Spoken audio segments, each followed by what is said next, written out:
Bismillahirrahmanirrahim. Assalamualaikum warahmatullahi wabarakatuh. Alhamdulillahi ala ihsani wa syukru lahu ala taufiqihi wa amtinani. Wa asyhadu an la ilaha illallah wahdahu la syarika lah ta'ziman li sya'nih. Wa asyhadu anna Muhammadan abduhu wa rasuluhu ad-da'i ila ridwani. Allahumma salli wa sallim alaihi wa ala alihi wa ashabihi wa ikhwani. Ya ayyuhalladzina amanu taqullaha haqqa tuqatih wa la tamutunna illa wa antum muslimun, amma ba'du. Ibu-ibu, apa kabar? Baik. Sehat semua? Sehat. Alhamdulillah. Ini kalau saya duduk di sini seperti melihat bidadari-bidadari surga. Amin. Ibu-ibu mau nggak masuk surga? Mau. Beneran mau? Mau nggak masuk surga? Mau. Jawabnya harus semangat. Mau nggak masuk surga? Mau. Pertanyaan kedua, mau masuk surganya sekarang atau nanti? Kalau sekarang bilang ya, nanti saya WA malaikat mautnya. Ya Alhamdulillah, saya senang sekali, bahagia sekali bisa hadir di tempat ini, memenuhi undangan akhina Dede Alit ya. Dede Alit yang sebenarnya harusnya Dede Ageng ya. Beliau jadi Dede Alit ya, apa-apa mudah-mudahan terkabul doanya ya. Amin. Alhamdulillah saya bisa berada di tempat ini bertemu dengan Bapak dan Ibu semua ya, dalam rangka thalabul ilmi di kesempatan pagi yang cerah dan penuh berkah ini. Yang lain masih pada tidur ya Bu ya. Kita sudah berangkat ke tempat ini. Amin. Mudah-mudahan jadi pembeda amal soleh kita. Dan saat ini nih, kalau Bapak Ibu tahu, itu malaikat ini ada di atas kepala kita. Hanya kita nggak melihat. Jadi di mana ada majelis ilmu, di mana mereka mengingat Allah, maka malaikat ada di atas kepala mereka, lalu mengepakkan sayapnya. Bukan cuma ada di atas kepala, mengepakkan sayapnya demi Allah. Cuma kita nggak melihat aja. Sambil mendoakan kita semua nih. Allahumma gfir lahum, amin. Amin. Allahumma watub alaihim, amin. Amin. Jadi doa malaikat dua. Allahumma gfir lahum, ya Allah berikan ampunan buat mereka semua. Jadi sebanyak apapun dosa kita didoakan oleh malaikat. Pertanyaan saya, kalau doanya malaikat kabul atau enggak? Kabul. Lalu yang kedua, malaikat berdoa Allahumma watub alaihim, ya Allah berikanlah tobat kepada mereka. Jadi sebelok apapun ya, sebanyak apapun dosa yang dimiliki, dengan doa malaikat itu mereka ujungnya akan diberikan tobat. Kan yang penting ujungnya ya Bu ya. Iya. Nih sekarang kita rajin ibadah tapi ujungnya jelek, namanya su'ul Khotimah. Tapi kalau kita terus menerus ibadah, mudah-mudahan kita minta kepada Allah, Allahumma inni as'aluka min husnil Khotimah. diberikan ujung yang baik. Nah malaikat mendoakan agar kita diberikan taubat di akhir usia kita. Salawat dan salam semoga selalu tercurah kepada junjungan alam kekasih Allah, Nabi kita Muhammad Sallallahu Alaihi Wasallam. Begitu pula kepada keluarga beliau, para sahabatnya, tabi'in, atba'u tabi'in, dan kita sebagai umatnya di akhir zaman yang sudah tua ini. Saking tuanya manusia nggak berpikir lagi akhirat. Tadi saya turun dari tol, bawa mobil, itu di pinggir jalan udah banyak anak-anak muda megang parang, megang kayu. Rupanya lagi ada tawuran di Jalan Marta Dinata. Sampai kami jalannya perlahan-lahan. Kenapa? Karena mereka sedang tawuran satu dengan yang lainnya. Ini kan generasi muda kita ya, anak-anak kita. Mau jadi apa mereka kalau pagi hari yang seharusnya mereka bersiap-siap untuk datang ke masjid, tapi memilih mengangkat senjata, saling melukai satu dengan yang lain padahal sesama saudara. Jadi ini kesedihan yang mendalam buat kita. Udah bener nih yang Bapak dan Ibu lakukan. Subuh-subuh ngumpul di tempat ini, sholat berjamaah, zikir sejenak, lalu berdoa, kemudian duduk di taman di antara taman-taman surga kata Nabi. Jadi orang yang kalau di alam dunia saja sudah duduk di taman surga, insya Allah dia akan duduk di taman surga yang sebenarnya kelak di akhirat. Amin. Amin ya robbal alamin. Jadi ini taman-taman surga, maka jangan sampai kita melewatinya. Bapak Ibu yang dimuliakan Allah, semua kita pasti pengen masuk surga. Betul ya? Nah, bahkan kita bermimpi bukan cuma sekedar masuk surga, tapi jadi tetangganya Rasulullah Sallallahu Alaihi Wasallam. Ya, jadi tetangga beliau. Bapak Ibu yang dimuliakan Allah, ini derajat yang gak main-main. Jadi tetangga Rasulullah di surga. Orang yang derajatnya paling rendah saja di surga, ya, jadi ada orang Bu nanti di akhirat itu belakangan masuk surga. Julukan buat mereka itu Jahannamiyun, artinya alumnus neraka Jahannam. Ya, sesudah dosa-dosa mereka habis, ini orang paling akhir diangkut dari neraka lalu dimasukkan ke dalam surga, dimandikan di sungai Al-Kautsar. Tubuhnya yang sudah hangus, yang sudah hancur, tumbuh lagi seperti semula, seperti anak muda, lelaki yang sehat dan perkasa. Kemudian setelah dia diangkat dari sungai Al-Kautsar, masuk ke gerbang surga. Di dalam gerbang surga dia berpikir, dia tahu dia penghuni paling terakhir. Lalu dia berkata dalam hatinya, kayaknya surga udah penuh. Ya, karena dia paling akhir, dia berpikir begitu. Lalu dikata Allah Ta'ala, masuklah engkau ke dalam surga. Tapi kata lelaki itu, ya Allah, aku gak bisa masuk, surga udah penuh sepertinya. Kata Allah, masuk kamu ke dalam surga.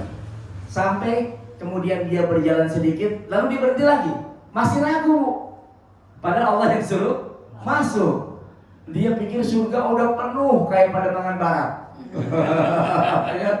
Yang tadi saya sama Pak Dede Alit ya, itu naik motor itu wah ngepot tuh. Angkat motor dengan motor ya. Saya nggak kebayang ternyata orang parkir motornya di tengah jalan begitu kan, di pinggir jalan begitu, masya Allah. Itu disangkanya surga udah padat.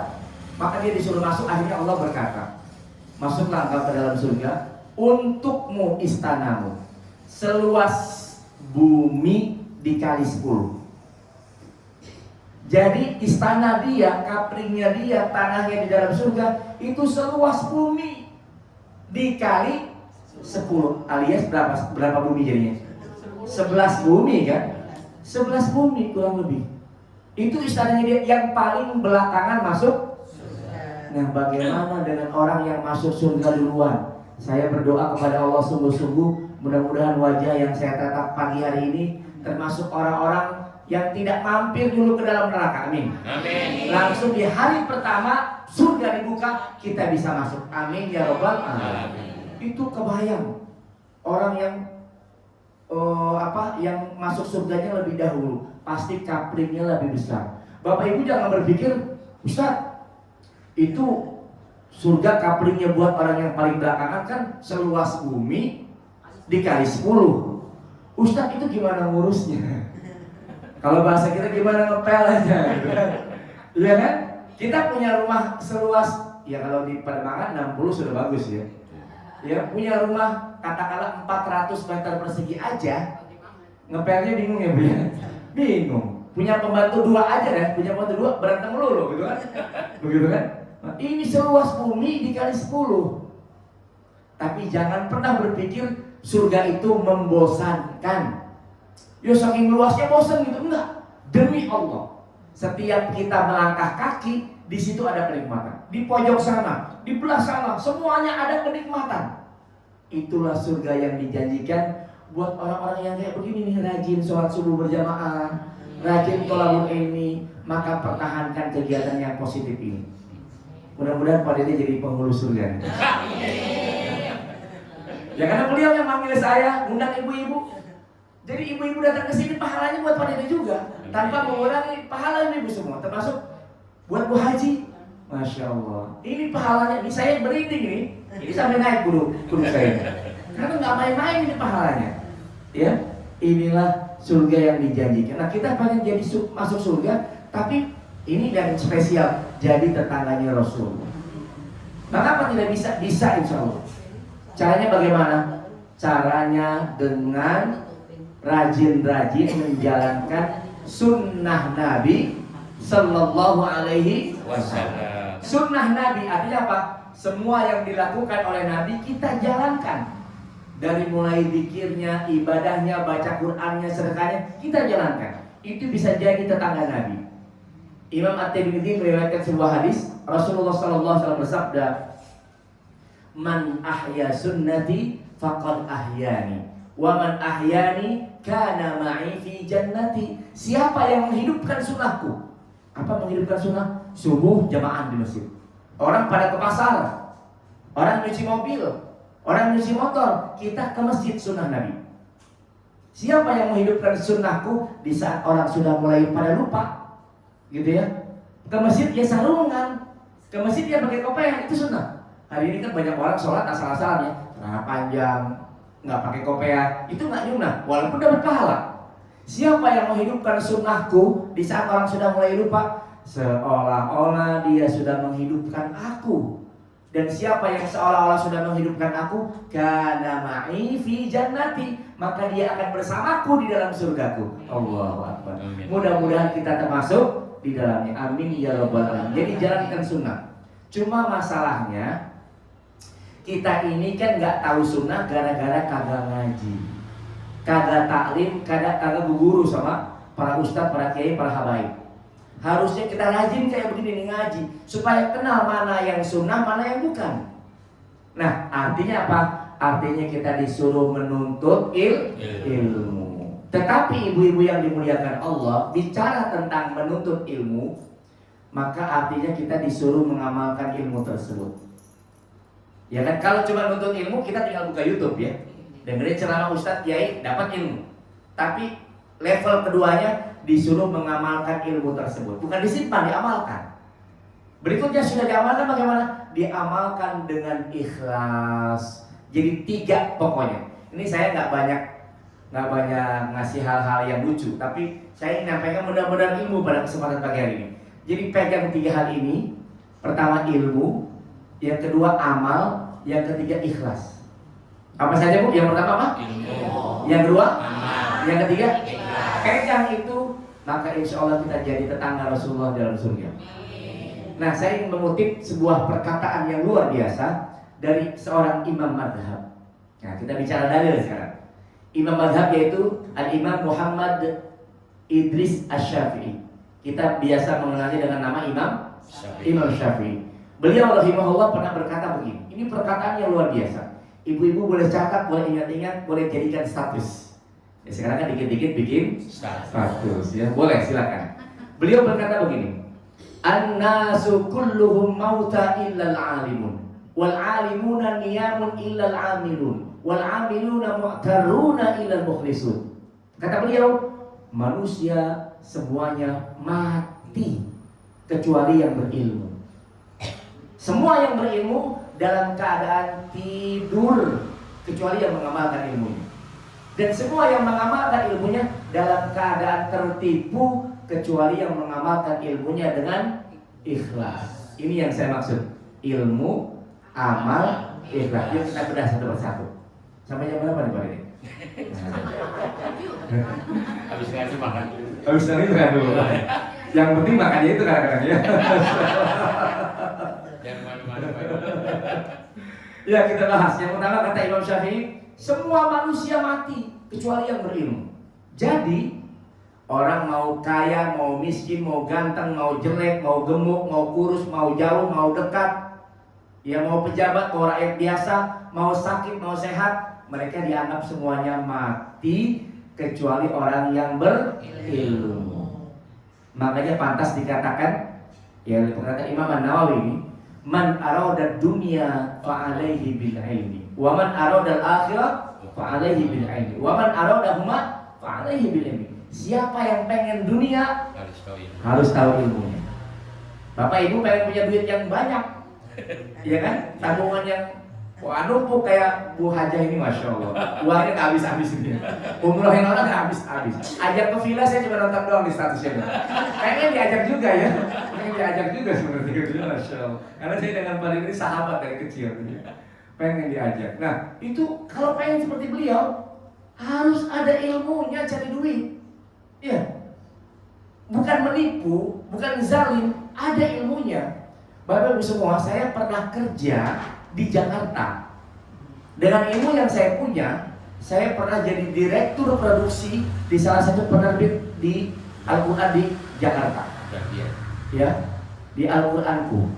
Itu gaji saya 2 digit ke atas. Jadi saya nggak usah ngapa-ngapain, tinggal masuk kantor, gaji 2 digit.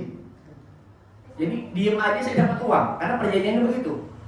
Masya Allah. Itu ada ilmunya. Kalau nggak pakai ilmunya nggak bisa. Ilmunya apa? Saya ketika itu mengarahkan teman-teman anak buah saya untuk bisa desain bikin Quran pakai komputer. Ibu-ibu, kalau ada Quran di sini itu desainnya semuanya saya yang buat. Pakai komputer. Itu bidangnya seperti saya. Pekerjaan saya itu. Jadi kerjaan saya bukan cari duit, terima amplop dari cara, bukan. Dulu kerjaan saya adalah sebagai direktur produksi. Kemudian saya beralih kepada usaha yang lain dulu. Tapi ini ceramah bukan buat cari duit. Ya, saya punya kerjaan. Yang dalam kerjaan itu saya menafkahi keluarga saya. Tapi semua kan ada ilmunya ya. Ada ilmunya. Bu, saya pernah beli mobil, ya, mobil hatchback. Itu harganya 90 juta. Baru 1 hari saya punya, saya bisa jual lagi jadi 110 juta. Itu apa ilmu? Ya kan ada ilmunya kan? Ilmu dagang gitu kan? Jadi itulah usaha. Mah pengen dunia miliki ilmunya. Pengen punya anak-anak yang pinter, rajin belajar, taat sama orang tua, ada ilmunya juga. Ilmu ngaji, bagaimana cara tarbiyatul aulad, mendidik anak. Masya Allah, anak kalau nggak dididik, dia sholat subuh semaunya kan? Bangun siang. Kita mau bangunin nggak enak, masih ngantuk, kasihan Ustaz. Padahal mau pilih neraka, surga. atau surga gitu kan? Taruhannya begitu kan? Udah kalau perlu diguyur. Bu, kalau di pondok, tahu sendiri kan di pondok, anak saya di pondok. Itu kalau susah bangun diguyur, iya kan? Sampai-sampai salah seorang santri kreatif banget bu. Itu di atas tempat tidurnya ditulis. Dia kesel kemarin dia habis diguyur, kasurnya kan basah, baju basah, harus dijemur. Akhirnya besoknya dia tulis tulisan di situ, gue manusia, bukan tanaman, gak usah disiram kali. Saking keselnya dia diguyur kemarin gitu kan. Masya Allah. Memang harus begitu kan pendidikan, ada ilmunya. Iya kan? Coba bawa mobil ada ilmunya nggak? Ada ilmunya. Masya Allah. Bahkan di mobil itu bukan cuma lihat ke depan. Di atas ada spion, di kanan ada spion, di kiri ada spion. Itu bagaimana kita harus teliti kan? Lihat kanan, lihat kiri, lihat atas, lihat depan. Kaki juga sama. Di kanan ada gas, di tengah ada rem, di kiri ada pedal, kopling. Itu kan harus serasi. Tangan, kaki, mata, kuping, semuanya harus serasi. Kalau nggak pakai ilmunya kagak bisa bawa mobil. Jadi pengen apapun miliki ilmunya. Termasuk ingin akhirat, miliki ilmunya. Minimalnya, ini pesannya nih. Ini kalau kita nggak bisa jadi kiai dan bapak ibu semua kan, kita ngaji itu, ya terutama ibu-ibu ngaji itu untuk dapetin ilmu kan, ya bukan ngaji supaya bisa gantiin mama dede.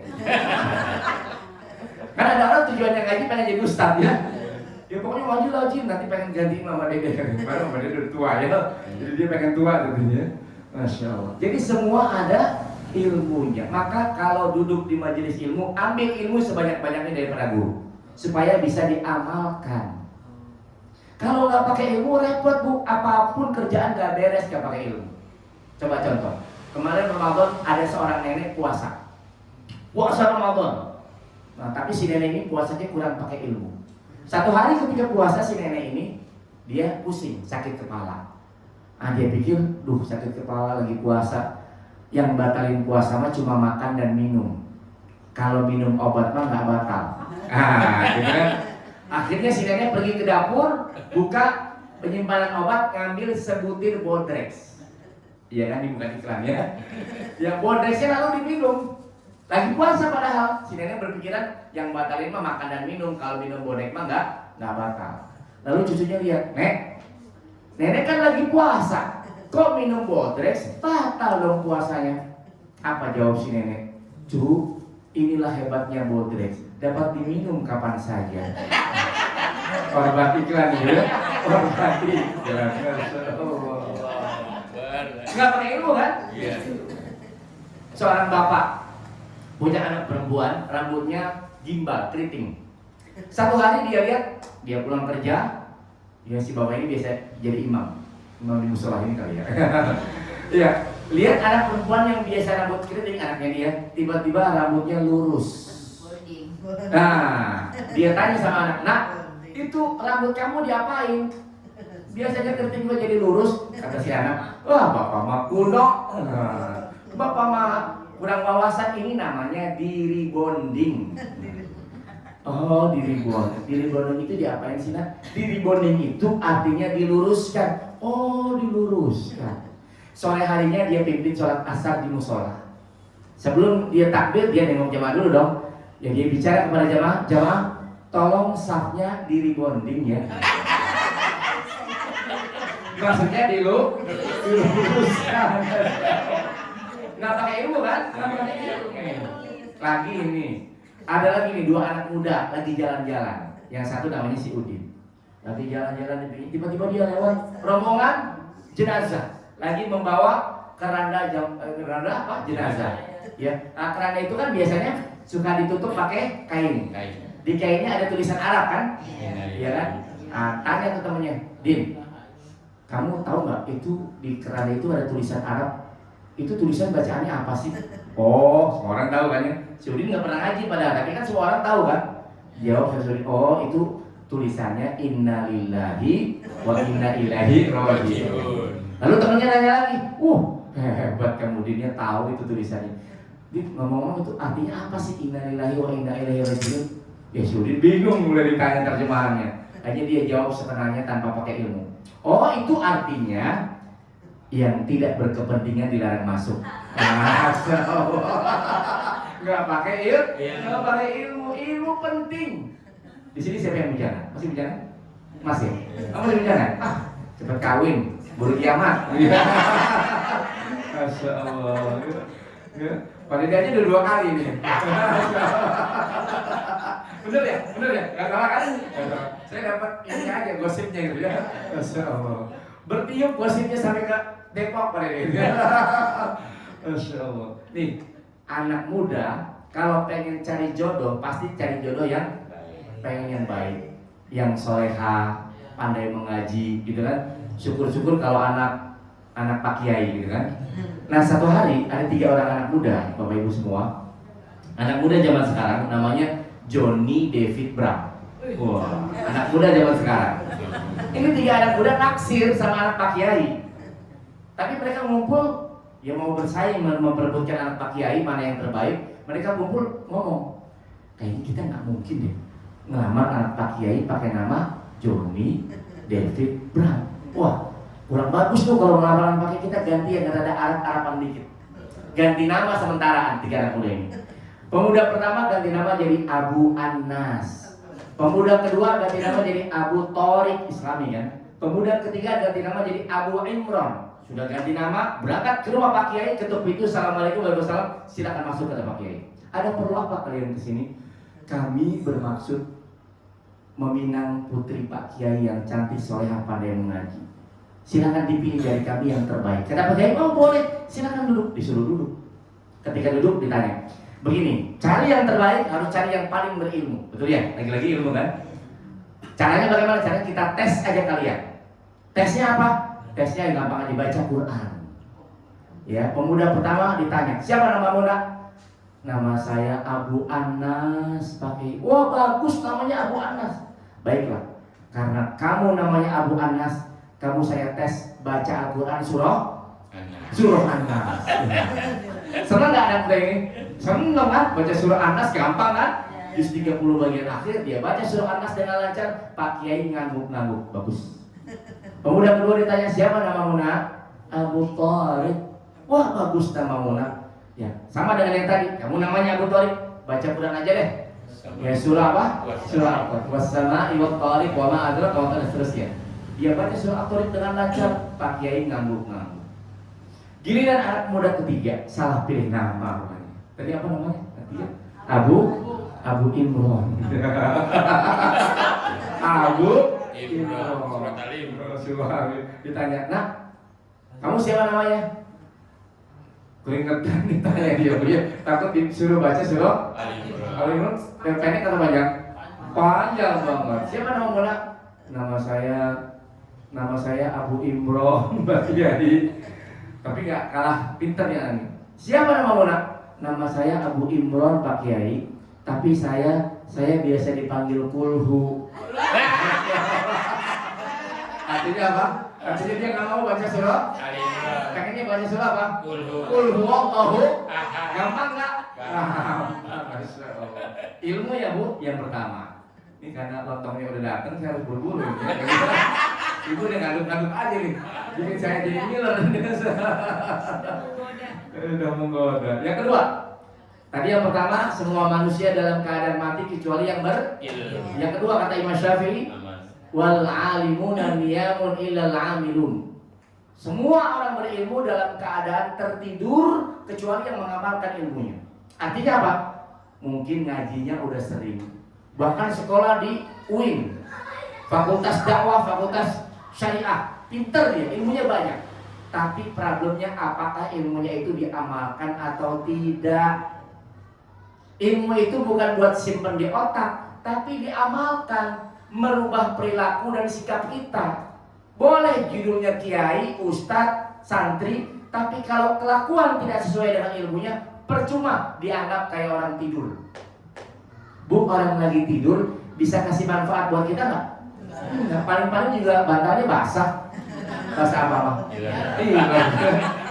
Walaupun profesor ya Bu ya, walaupun profesor, karena dianggap tidur nggak bisa memberi manfaat. Begitu juga kalau sudah punya ilmu nih, sudah dapat ilmunya nih, amalkan ilmu tersebut. Misalnya Ustadz ngajarin doa, amalkan doanya. Ustadz ngajarin, wahai jamaah, kita nggak boleh saling hasad satu dengan yang lainnya. Hasud, diamalkan ilmunya, ya kan? Jangan seperti para koruptor yang ditangkepin sama KPK. Saya tanya sama ibu-ibu semua, itu yang ditangkepin sama KPK orang pinter, orang goblok? Orang pinter kan? Orang pinter, dia tahu nggak korupsi itu haram? Tahu nggak? Tahu. Tapi tetap dilakukan, menunjukkan apa? Punya ilmu tapi tidak diamalkan. Itu poinnya. Bu, orang yang gede-gede di sana kemudian ditangkapin KPK, itu pinter keblinger. Punya ilmu nggak diamalkan. Lebih baik kita orang biasa, ilmu sedikit amalkan, ilmu sedikit amalkan. Begitu ya. Dan di antara ilmu yang sering kita lupakan, tadi itu saya sebutkan, ilmu jangan iri hati satu dengan yang lain, jangan dengki satu dengan yang lain. Bu, yang membuat kita saling berantem, saling curiga, saling bersaing, itu gara-gara kita punya penyakit namanya hasad atau hasud. Itu penyakit yang berbahaya. Mama Dedeh bilang hasud itu adalah penyakit SMS. Apa SMS? Suka melihat orang lain susah, dibalik susah melihat orang lain senang. Ulangi, senang melihat orang lain susah, dibalik susah melihat orang lain senang. Masya Allah. Lihat tetangga ganti handphone baru demam. Masya Allah. Lihat tetangga pasang AC di rumahnya, dia yang kedinginan di rumah. Besoknya dengar tetangga yang sama beli botol baru, masuk rumah sakit. Wah, Masya Allah. Ya kan hasad, iri dia kepengen, gitu kan? Di rumah sakit dengar tetangga yang sama beli mobil baru. Dari rumah sakit mana? Mana Bu? Belum mati, ICU dulu Bu. ICU dulu. Di ICU dengar lagi tetangga yang sama beli rumah baru. Dari ICU mana? Oh, dari mati sudah. Ini penyakit hasad. Bu, 17-an kemarin tuh ada dua tetangga namanya Jaya dan Emen. Satu namanya Jaya, satu namanya Emen. Ini dua tetangga nggak pernah sepi dari, ya nggak pernah akur, selalu iri-irian, hasad satu dengan yang lain. Kalau si Jaya pasang pagar di depan rumahnya, si Emen nggak mau kalah pasang pagar juga. Kalau si Jaya cat rumahnya warna putih, si Emen nggak mau kalah cat rumahnya warna putih. Satu ketika si Jaya karena pas 17-an, dia pasang spanduk di depan rumahnya 17-an. Spanduknya bunyi begini, Indonesia tetap jaya. Si Emet panas gak? Panas. Dia juga bikin spanduk akhirnya. Bunyinya mirip-mirip sama yang tadi. Kalau tadi Indonesia tetap jaya, saya juga bikin spanduk Indonesia tetap Emen gitu. Ini namanya jaya kan? Dia namanya Emen. Ya kan, dia pikir wah ini nih buat ngiriin gue nih Indonesia tetap jaya. Ya gue namanya Emen, Indonesia tetap makan tuh Emen. Ini yang kedua, yaitu kita punya ilmu, amalkan ilmunya. Bu, kita nggak perlu punya rumah di Pondok Indah. Ya, punya rumah di Kelapa Gading. Saya kan sebulan sekali ngisi di Kelapa Gading ya. Itu rumahnya mewah-mewah. Pademangan Barat nggak masalah. Saya juga alumnus Pademangan. Ya, saya lahirnya ada 10, ada 10. Ya, ibu tahu nggak? Tahu. Kenapa saya namanya Purwanto? Nggak tahu. Padahal saya orang Sunda. Biasanya dia Sunda. Abdi mah orang Sunda. Kenapa dinamain Purwanto? Saya tanya sama Mas Ema, kenapa sih Iwan dinamain Purwanto? Kan Iwan orang Sunda. Mak jawab begini, wah itu Purwanto itu singkatan. Singkatan dari apa Mak? Singkatan dari Ngajuru Dina Pantok. Apa artinya Bu? Beranak. Beranak di depan pintu. Baterai hampir penuh. Ini demi Allah, saya itu lahirnya di depan pintu. Yang nampak itu ayah saya, bapak saya. Pakai tambahan buat beras itu Bu. Di situ itu sejarah itu. Saya lahirnya ada 10, ada 10. Makanya dinamain Purwanto, Ngajuru Dina Pantok. Nah, terus saya tanya lagi, Mak, kalau Iwannya singkatan juga gak Pak? Iya, Iwan juga singkatan. Singkatan dari apa nak? Mak, Iwan itu singkatan dari idaman wanita. Wah, Masya Allah. Iya. Overboy kan. Ini bukan kata saya ya Bu ya, kata saya. Masya Allah. Jadi amalkan ilmunya. Ya, kita punya ilmu sedikit, amalkan. Apapun lah, bacaan sholat, gerakan sholat. Ibu, nanti kalau masuk bab sholat di sini, kayaknya kita mulai harus masuk ke bab fikih ya. Itu bayangin Bu, kita sidekap saja, modelnya macam-macam nggak? Ya. Ada yang di sini, ada yang di sini, betul ya? Ada yang di sini tapi ke pinggir, ya? Betul nggak? Iya. Pasti pada gini ya. Ada yang di pusat, ada yang di bawah. Benar di bawah pusat. Ya sambil kepegang gitu ya. Ada yang begini doang. Pernah nggak umroh atau haji? Orang sholat begini, nggak begini. Itu ada ilmunya nggak? Ada. Dia mengamalkan ilmu dari gurunya nggak apa-apa. Yang jadi masalah kita sedekap nggak pakai ilmu, gitu loh. Makanya perlunya ngaji, ya. Bahwa sedekap itu kata Nabi al-sadr, di atas dada. Nah pengertian dada memang berbeda-beda. Takbir lagi Bu, ada yang begini, ada yang sejajar dengan bahu, gitu kan? Ada yang begini, gitu kan? Wah macam-macam. Ada yang dirapatkan, ada yang dibuka.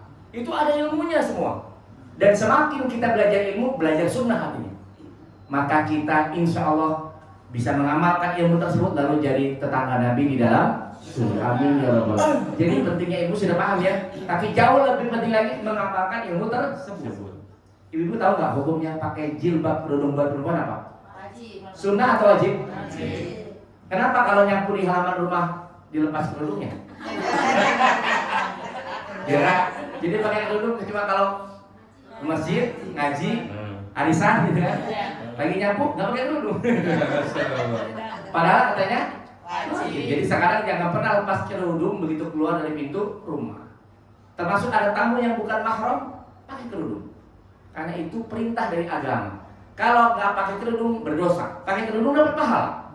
Itu namanya mengamalkan ilmu. Yang terakhir, kata Imam Syafi'i, wal amiluna mu'taruna ilal mukhlisun. Ngaji sudah, ngamalin ilmu sudah. Ketiga ini, banyak orang tertipu, sudah ngaji, sudah mengamalkan ilmunya, tertipu, yaitu mereka mengamalkan ilmunya tidak ikhlas.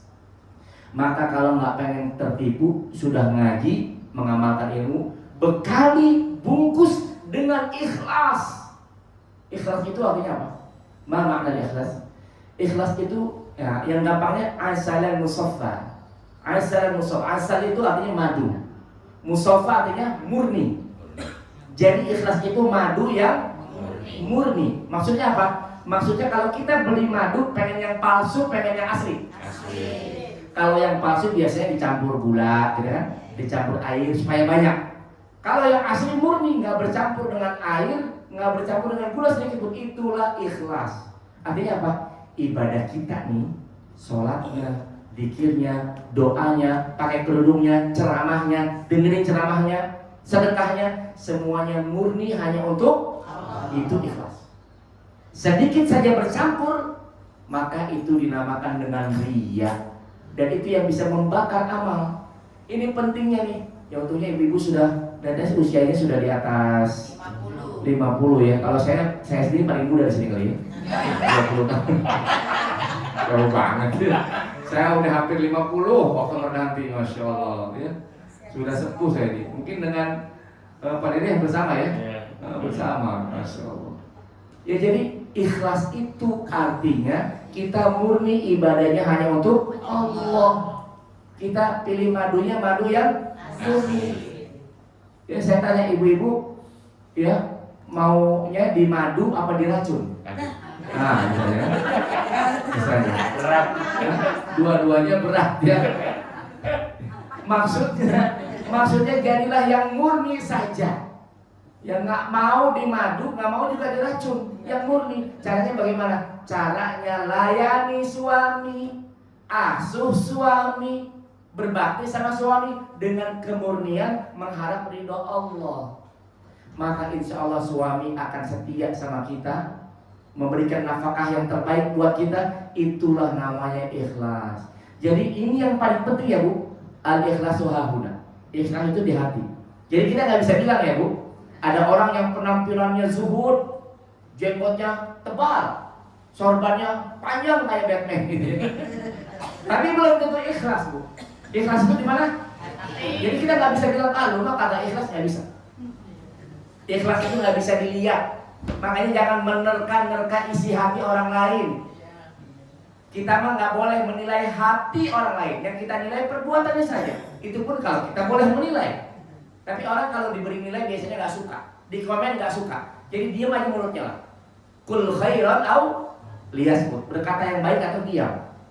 Ya itulah ikhlas murni hanya untuk Allah Subhanahu wa Ta'ala.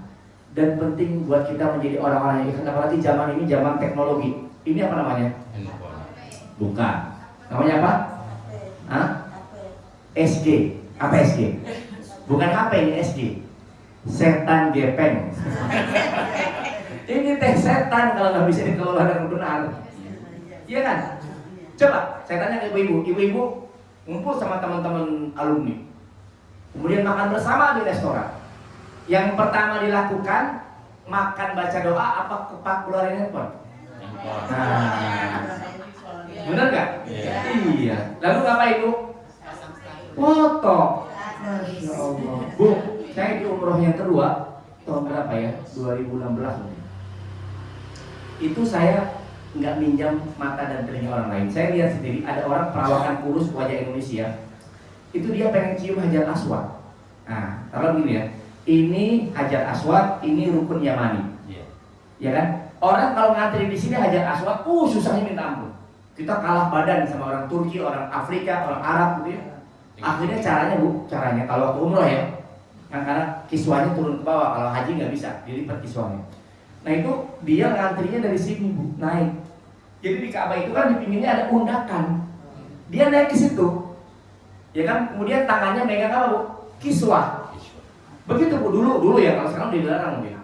Jadi dia jalan pelan-pelan, ya istilahnya manjat. Itu dari rukun Yamani terus ngantri, orang ngantri Bu, sampai ke Hajar Aswad. Begitu sampai di sini orang langsung loncat dapat cium. Nah ini dulu begitu caranya.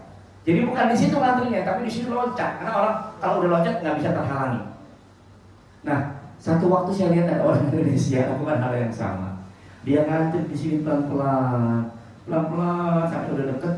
Begitu dia tinggal loncat, dia bukan segera loncat, tapi tangan kiri pegang kiswah, tangan kanan masuk ke saku. Ngapain Bu?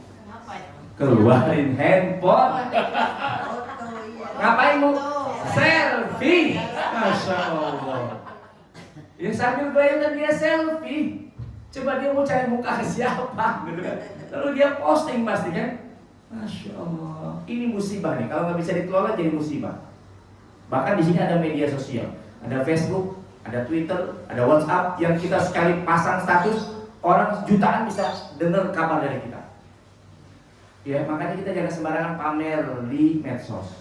Dikit-dikit apa statusnya? OTW. Nah, biar bikin apa? Ngiri tetangga. Dikit-dikit statusnya lagi mau healing hari ini. Healing gitu ya. Masya Allah. Kayak gue kemarin ke puncak healing tuh. Oh, nggak ngajak-ngajak saya lagi. Pulang lagi sebenarnya. Masya Allah. Ya. Bu, ada anak muda ceritanya dia pengen ngasih nasihat. Dia bikin status di Facebook begini bunyinya. Gue sih cuma pengen ngasih tahu doang, yang kalau namanya amal gak usah bilang-bilang dah. Ya, udah gitu aja nasihat dari gue mau lanjutin dulu baca Quran.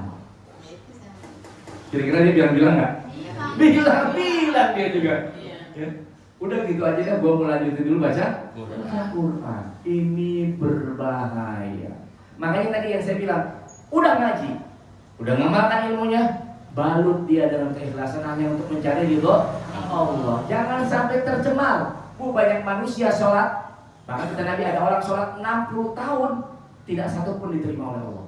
Gara-gara salah satunya tidak ikhlas. Nih model Pak Dede, Pak Bu Haja, saya. Ini kalau kurang-kurang ikhlas amal tuh hilang.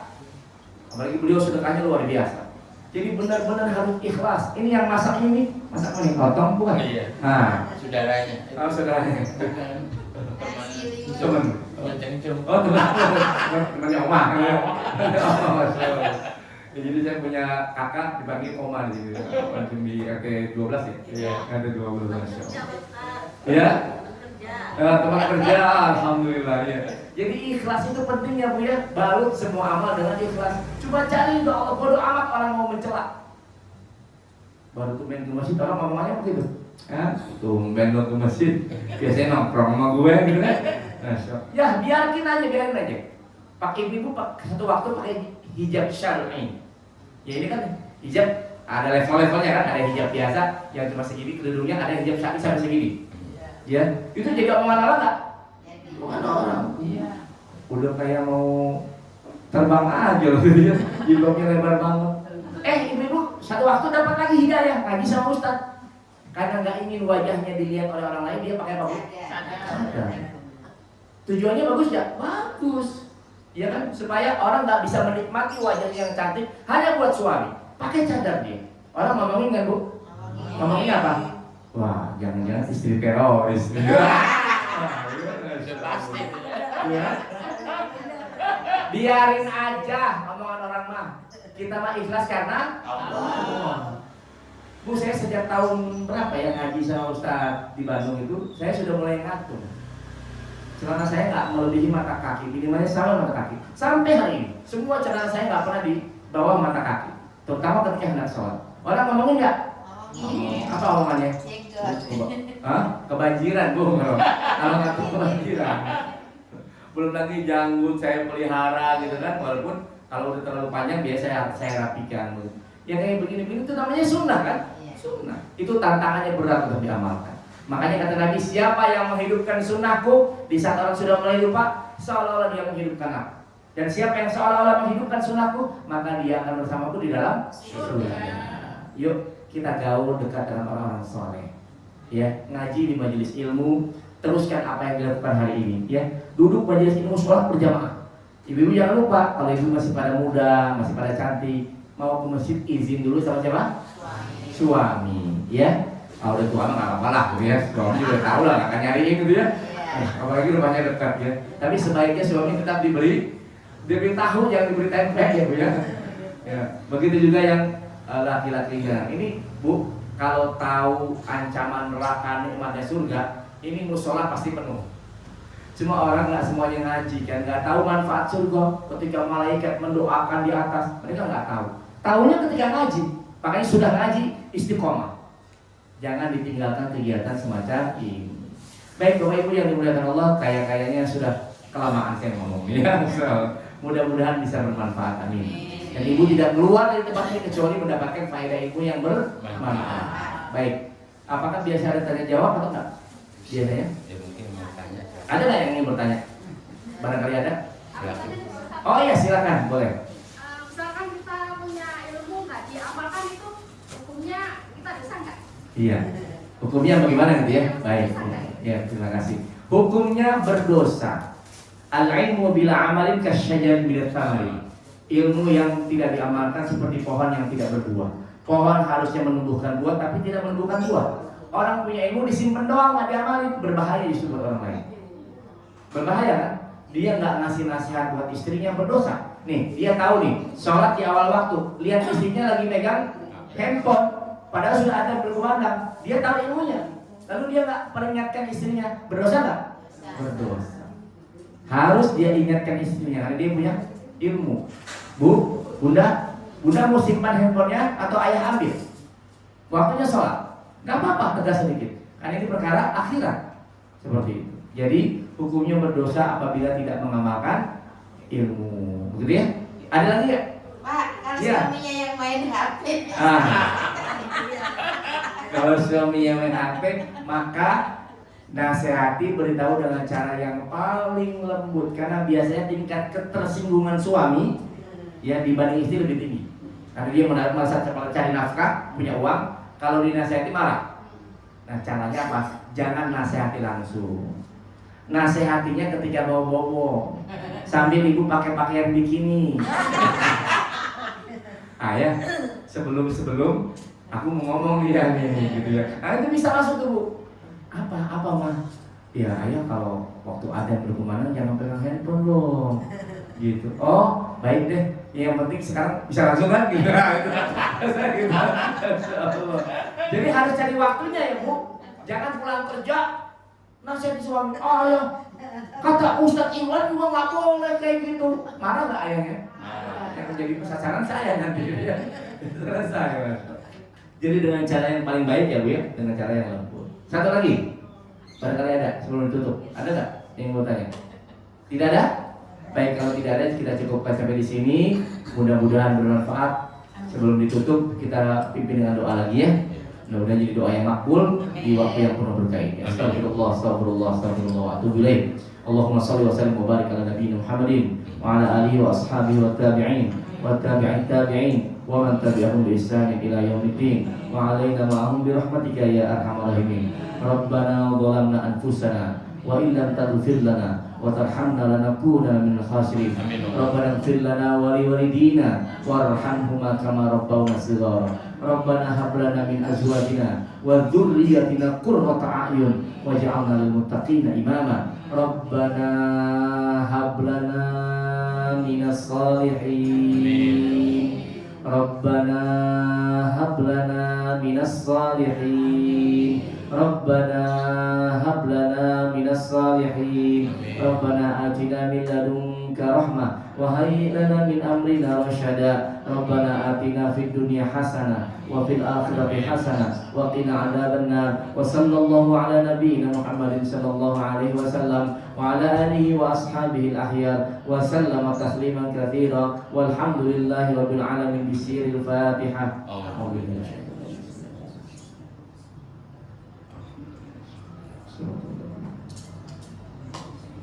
Demikian mudah-mudahan bermanfaat. Insyaallah kita ketemu lagi di waktu yang akan datang. Subhanakallahumma wa bihamdika asyhadu an la ilaha illa anta astaghfiruka wa atubu ilaik. Assalamualaikum warahmatullahi wabarakatuh. Terima kasih kepada Hakim Rabbir.